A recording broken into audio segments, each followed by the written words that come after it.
नमस्कार, मैं हूं आपके साथ एम ए बर्नी और आज हम बात करेंगे कि भारत के अंदर मुसलमानों के साथ नजरअंदाज क्यों किया जा रहा है।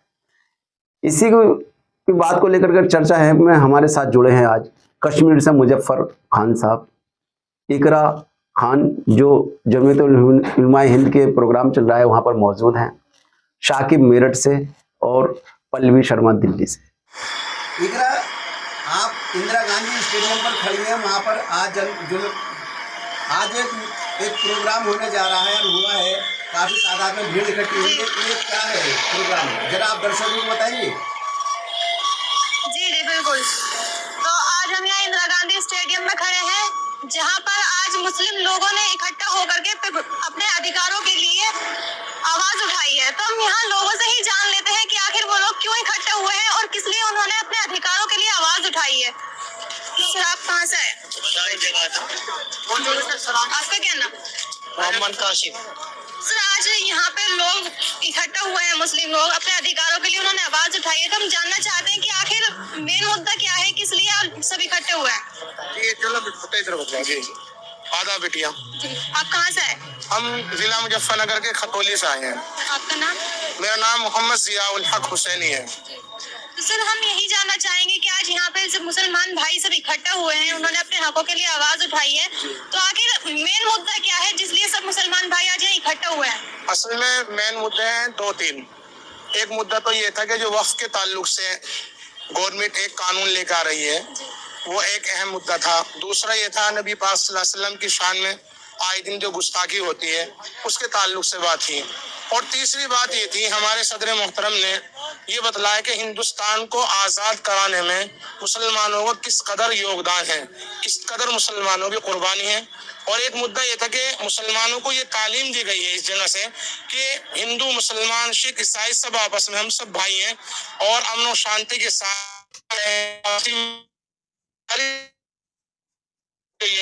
कि आप अपने मदरसे में कोई प्रोग्राम करें तो अपने हिंदू भाइयों को उसमें शरीक करें। ये बात है। तो आपको लगता है कि आज जब आप सबने यहाँ इतनी मेहनत करी है कि वो मेहनत सफल हो पाएगी? उम्मीद है अल्लाह की राह से ही। देखो, ये करने वाला वो मालिक है, इंसान के काम तो कोशिश करना है। और हमारे सदर मोहतरम ये जमीयत उलमा हिंद 1919 में कायम हुई थी। जब से लेके आज तक इसकी यही तालीम है कि भाईचारा मुल्क के अंदर बना रहे और आपस में किसी भी तरह भाईचारे को खराब न किया जाए। जानना चाहेंगे कि जैसे मदरसे हैं, मदरसों में दीन की तालीम दी जाती है, तो संविधान की तालीम क्यों नहीं दी जाती? दीदी सबसे पहले जो है दीन ही, संविधान की तालीम दीन भी देता है, संविधान की तालीम भी दी जाती है। ये किसने कहा कि संविधान की तालीम उसमें नहीं दी जाती? नहीं, आज तक तो ये देखने को मिला ही नहीं है कि किसी मदरसे नहीं, आप ये बिल्कुल गलत कह रही हैं, ऐसा नहीं है। बहुत सारे ऐसे हजरात हैं जो डॉक्टरी लाइन में भी हैं और IPS लाइन में भी हैं। जैसे हजरत सदर मोहतरम ने, क्योंकि जमीयत उलमा हिंद हिंदू मुसलमान की बात नहीं करती। एक पायलट का वाकया आपने भी सुना होगा कि जमीयत ने, वो मैं नहीं जानता कि वो मुसलमान बच्चा था पायलट या हिंदू था, मगर वो जो भी था, सदर मोहतरम जब सफर कर रहे थे तो एक बच्चा उनका शुक्रिया अदा करना है। आज मैं जमीयत की वजह से आज इस जगह इस मकाम पर पहुंचा हूँ। तो ऐसा नहीं है कि मदारिस से पढ़ने वाले लोग जो हैं वो IPS नहीं बनते या IAS नहीं बनते, मगर इस तरफ भी यानी कोशिश चल रही है और मजीद मेहनत की जरूरत है, ये कह सकते हैं। और उस तरफ जो है गवर्नमेंट भी तवज्जो दे रही है और हमारे ये अकाबरीन बड़े हजरात भी इस तरफ, इनकी भी तवज्जो है। तो आपको लगता है कि मदरसों में भी इस तरह की तालीम दी जाएगी कि लोग कामयाब हो पाएंगे और संविधान की उनमें पढ़ाई की जाएगी? जी, उम्मीद है। सवाल था कि मदरसों के अंदर संविधान क्यों नहीं पढ़ाया जाता, मदरसों से IAS IPS ज्यादा बनकर क्यों नहीं निकलते? तो मौलाना साहब ने जो जवाब दिया है उस बात को लेकर के इंदिरा गांधी स्टेडियम से, क्या आप उससे संतुष्टि रखते हैं, तसल्ली रखते हैं? हाँ, इसमें मौलाना साहब ने तो ठीक बताया कि मदरसों में दीनी तालीम के साथ साथ ये जो संविधान की तालीम भी दी जा रही है, मगर अभी उस हद तक नहीं दी जा रही है कि ज्यादा से ज्यादा IPS और IAS बने। उससे अच्छा है कि ज्यादा से ज्यादा पॉलिटिशियन ही बने जो कानून बनाते हैं। मगर मुसलमानों में हमारी एक बड़ी खामी है कि एकता नहीं है। एक पार्टी के झंडे तले नहीं आ रहे हैं, और मुसलमानों को हर टाइम से पहले जब, क्योंकि आज़ादी जो हिंदुस्तान की आज़ादी में मुसलमानों का बहुत एक अहम रोल, एक सब बहुत अच्छा योगदान हुआ है अभी। मगर क्या है कि आजकल मुसलमानों में इत्तेहाद नहीं है और नजरअंदाज किया जा रहा है। हर एक सियासी जमात में मुसलमानों को नजरअंदाज किया जाता है। अगर दीनी तालीम के साथ साथ संविधान की तालीम दी जाती मदरसों में, तो उसमें पॉलिटिशियन भी बन सकते हैं, आईपीएस भी बन सकते हैं, आईएएस भी बन सकते हैं, क्योंकि मुसलमानों ने जो देश को आजाद कराने में बड़ा अपना योगदान दिया है, तो वो देश को आगे बढ़ाने के लिए भी योगदान करते हैं। इस बात को आप अपने कंधों पर कब तक लेकर चलोगे कि मुसलमानों ने आजादी के अंदर क्या नाम है योगदान दिया है? उनका कहना है कि आपको ने आजादी के टाइम पे योगदान दिया तो आपको पाकिस्तान दे दिया गया। नहीं, वो तो उस टाइम के उन्होंने जब लीडरों की आपस में मुफाहमत न होने की वजह से नहीं मानते, वो तो इंडिया गेट पे आपके नाम लिखे हुए नहीं मानते। नहीं, सही बात है, उन्होंने उस टाइम जो फैसले हुए हैं उसमें तो हम कुछ नहीं कर सके कि वो बड़े बड़े लीडरों ने उस टाइम फैसला लिया है, मगर जो फैसला हुआ है वो गलत ही फैसला हुआ है। अब देखिए कि बांग्लादेश अलग हो गया, पाकिस्तान अलग हो गया, नहीं तो इंडिया इतना बड़ा होता और पूरे वर्ल्ड में राज करता। अभी भी जब अभी हमारा इंडिया इतना बड़ा है, तरक्की की राह पे चल रहा है, मुसलमानों का इसमें भी अच्छा योगदान है, मगर अभी जो ये बीजेपी सरकार आई है तो इसमें मुसलमानों को थोड़ा सा नजरअंदाज किया गया है, उनके योगदान को ज्यादातर नहीं दर्शाया जाता है। तो बीजेपी सरकार में, क्योंकि नरेंद्र मोदी जी ने तो बड़े अच्छे अच्छे काम किए हैं देश के लिए, देश की तरक्की के लिए, मगर उन्होंने मुसलमानों को नजरअंदाज कर दिया है। मुसलमानों के हालात आपको पता ही है कि हर जगह एक जैसे ही है, और कश्मीर में तो आपको पता है क्योंकि पिछले 30 साल से हम भुगत रहे हैं, यहाँ पे बंदूक के साए तले से हम जी रहे हैं। अभी कुछ सालों से तो ठीक ठाक है, अभी जब से हुकूमत आई है तो यहाँ पे फिर से थोड़ा सा ये सिलसिला, गोलियों का सिलसिला जारी रहा है। बहुत सारे बेचारे बेगुनाह मजदूर भी जख्मी कर दिए गए, कुछ मारे गए हैं। तो ये ठीक नहीं हो रहा है इसमें, क्योंकि लोगों को आगे आने की जरूरत है। मुसलमानों में हर राज्य में पार्टी बननी चाहिए जिसमें हर किस्म के लोग होने चाहिए, हिंदू मुसलमान से अलग ही नहीं, खाली मुसलमानों की पार्टी नहीं बननी चाहिए, क्योंकि हिंदुस्तान एक सेक्युलर मुल्क है जिसमें हर मजहब के लोगों के लिए संविधान में बहुत जगह है, इसमें कॉन्स्टिट्यूशन में हर एक के हुकूक है, उन हुकूक की पासदारी के लिए हर एक को आगे आने की जरूरत है। पल्लवी शर्मा, ये जो मुल्क के अंदर हालात हैं, आप रिपोर्टिंग करती हैं देश विदेश, देश के कोने कोने में हिंदू मुस्लिम सारे धर्मों पर रिपोर्टिंग करती हैं, आप मस्जिदों में भी जाती हैं, आप मदरसों में भी जाती हैं, आप मंदिरों में भी जाती हैं। जो देश के हालात चल रहे हैं इस टाइम, वो किस तरह से चल रहे हैं? देश किस तरह से चल रहा है? देश को चलाने वाला कौन है? देश के अंदर जिस तरह से अभी हालात चल रहे हैं सर, देखिए राजनीतिक पार्टियों का काम है राजनीति करना। जिस तरह से ये जनता को समझने की बात है कि किस तरह उनका फायदा एक्चुअल में किस में है। जनता को आपसी मतभेद रखना है और राजनीतिक पार्टियों को उनका फायदा उठाने देना है, ये जनता के ऊपर डिपेंड करता है। हालांकि अभी हम जम्मू कश्मीर की बात कर रहे थे, हमारे मुजफ्फर सर जो है वो जम्मू कश्मीर से जुड़े हुए हैं, 370 जम्मू कश्मीर से हटाई गई है। ये बहुत बड़ा अहम रोल निभाता है कि दिवाली के दिन पर अभी हमने देखा कि जम्मू कश्मीर के लाल चौक पर इतने सारे दिए जलाए गए कि हालांकि हमें यकीन नहीं हुआ कि वो जम्मू कश्मीर के अंदर है और इस तरह के लोग वहां पर दिवाली मना रहे हैं। तो ये हालात है जो बदलाव की ओर हमें दिखाते हैं, दर्शाते हैं कि देश में बदलाव आया है। लेकिन कई जगह पे अभी भी हालात जो है वो इस तरह नहीं है कि भाईचारा वहां से दिखे, या फिर वो लोगों की कमी कह लो या फिर राजनीतिक पार्टियों का आपसी मामला कह लो। लेकिन ये लोगों को समझने की जरूरत है कि उनका फायदा किसमें है और देश का फायदा किसमें है।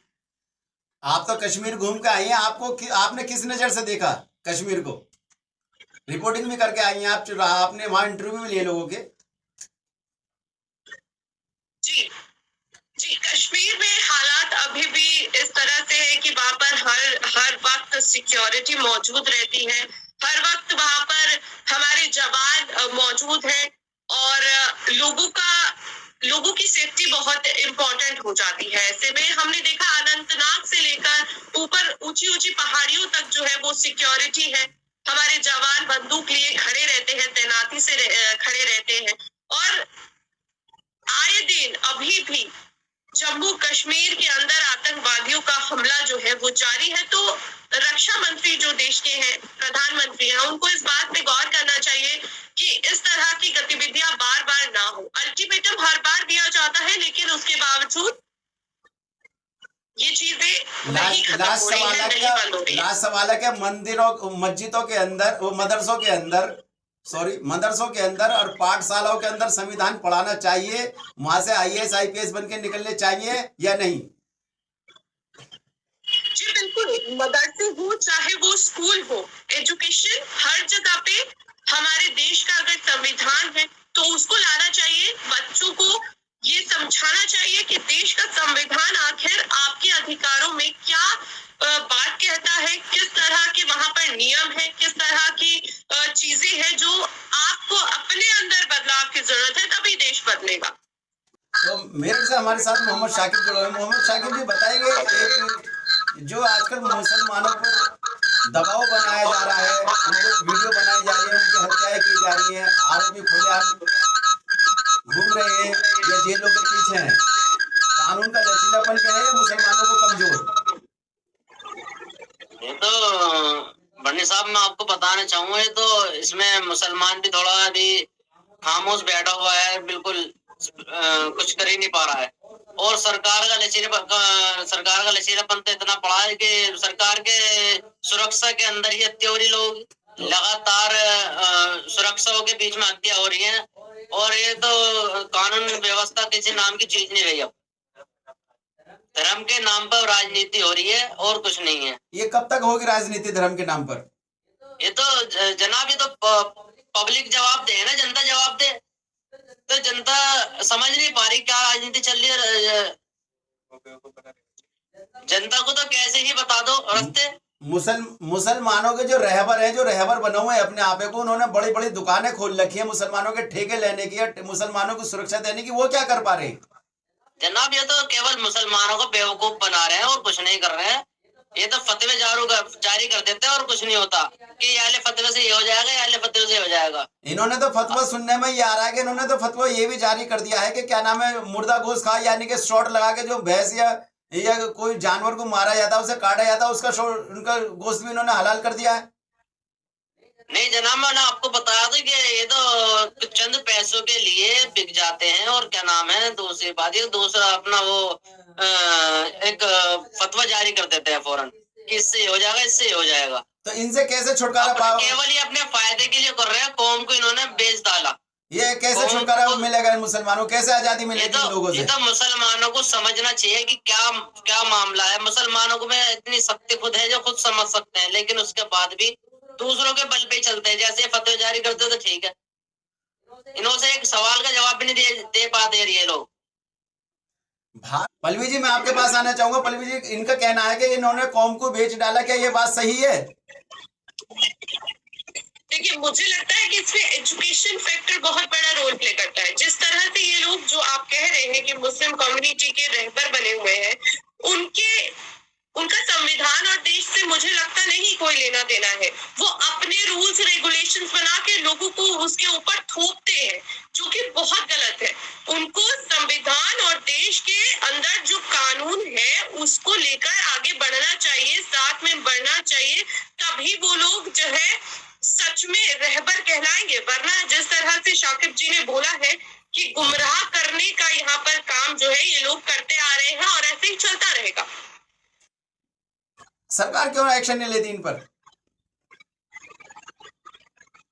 सर देखिए ना, एक्शन लेने का मतलब होता है कि ये गुमराह करके लोगों को भीड़ इकट्ठा करके फिर कोई ऐसा कांड कर देते हैं जिससे कि लोगों को सड़कों पर आना पड़ता है और लोग फिर से गुमराह होकर उन्हीं के कहने पर चलने लग जाते हैं। तो वो देश के लिए फायदेमंद नहीं है ना सर। इकरा जी, अभी आप काफी समय से वहां पे खड़ी हुई हैं, आपने वहां पर जो लाखों की तादाद में लोग देखे, इनका मकसद आपने पूछा, जो मकसद हमारे दर्शक सेटिस्फाई नहीं हो पाए, आपने जानने की कोशिश की कि क्या इनका मकसद था? ये देश के लिए काम कर रहे हैं, अपने लिए काम कर रहे हैं, या किसी और के लिए काम कर रहे हैं? इन पर फंडिंग कहाँ से आती है? तो मुझे कहीं ना कहीं ऐसा लगता है कि मुस्लिम जनता जो है वो अपने ही हक, अपने अधिकार नहीं समझ पा रही है। वो कहीं ना कहीं सरकार की बातों में आके हो गई है। उनसे यही नहीं पता मुसलमानों को कि वो क्या चाहते हैं, उनके खुद के क्या अधिकार है, वो खुद किस जगह पे चलना चाहते हैं। कि कहीं हम अगर बात करें तो मुस्लिम लड़कियों को लेकर भी हिंदू लड़के काफी उस चीज को लेकर चल रहे हैं, यहाँ पर ये क्या कहीं ना कहीं हम यही देख पा रहे हैं कि सरकार के निशाने पे मुसलमान ही है। तो आपने देखा, सबने अपनी राय रखी और सबने कहा, जो कहा वो सबने सुना। और भारत सरकार को, मुसलमानों को, देश की मीडिया को, देश के नागरिकों को इस सब पर ध्यान देना चाहिए। इसी के साथ मैं हेमंत बर्नी आपसे विदा लेता हूँ। नमस्कार।